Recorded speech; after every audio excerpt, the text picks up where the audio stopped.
Japan Airlines collision at Seattle Airport. 1. In September 2023, Delta and Japan Airlines collided at Seattle Airport, causing significant disruptions. 2. Both airlines responded quickly, ensuring passenger safety and coordinating with emergency services efficiently.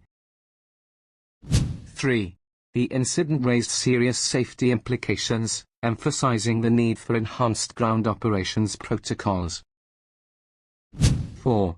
Regulatory bodies are now reviewing procedures to prevent future collisions and improve airport safety. 5. Travelers face delays and cancellations, prompting airlines to prioritize customer communication and support.